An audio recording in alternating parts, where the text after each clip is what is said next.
let's go beyond that. Let's go to sort of misplacements. We've got missing persons. We've got missing peoples. Let's go to missing misplacements. How about the kings of Israel? One of the men, William Irwin, I-R-W-I-N, who is now deceased, was a teacher at the University of Chicago and at the Divinity School. He used to tell his students, as he wrote in the preface to the book I'm going to mention in just a minute, he said, I told my students there are over 500 errors in the Bible on the kings of Israel and Judah alone. He said, you can't reconcile the kings of Israel with the synchronisms between the north and the south. He said it doesn't fit. The whole thing is a mess. And so he says, if you want your inerrant Bible and all that, then solve the 500 problems that are there. Well, 1940s, the end of the 1940s, a student, a young man by the name of Edwin Thiele, T-H-I-E-L-E. Edwin Thiele came for doctoral studies at the Oriental Institute of the University of Chicago. He worked diligently and decided to take the challenge up.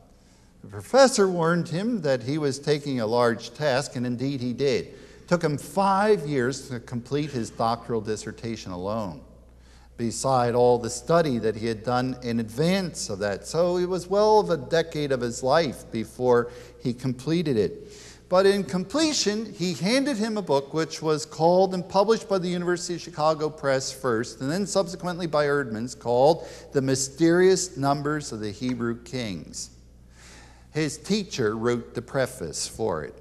He said, whereas I had said that there were 500 errors, my student has convinced me on the basis of the study of the eponym list, that is name list, that come out of Syria, and the Khorsabad king list, and also out of the Ptolemaic list, and the synchronizing of that with astronomical observations. For example, particularly the full eclipse that occurred in June 15th, as I recall, in the 653, if I'm not mistaken. He said, I am convinced that we've got a solid point of entry, and he has explained adequately on extra-biblical, outside evidences, the scientific reliability of all of the kings of Israel, so that he says only one problem remains, Hezekiah.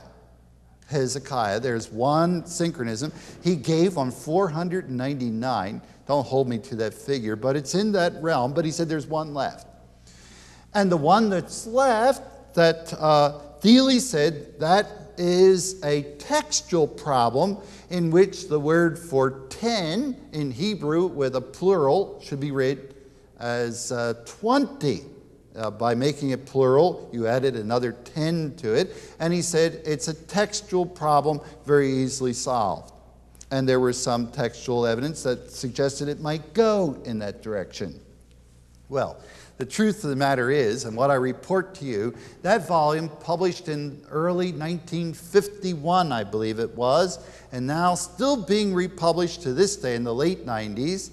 Thiele himself also is deceased by now, but I want you to know that indeed misplacements of these syncretisms that say the king up north was so many years old when the king down south began to reign, and he reigned for so many years, and all his years were, and the king down south reigned for so many years, and he began, and this was the year of his reign, he began to show the difference between the calendar system up north and the calendar system in the south, and showed the reconciliation between them. It's too difficult and too complicated for me to put in popular lecture here, but I want you to know of that resource if you would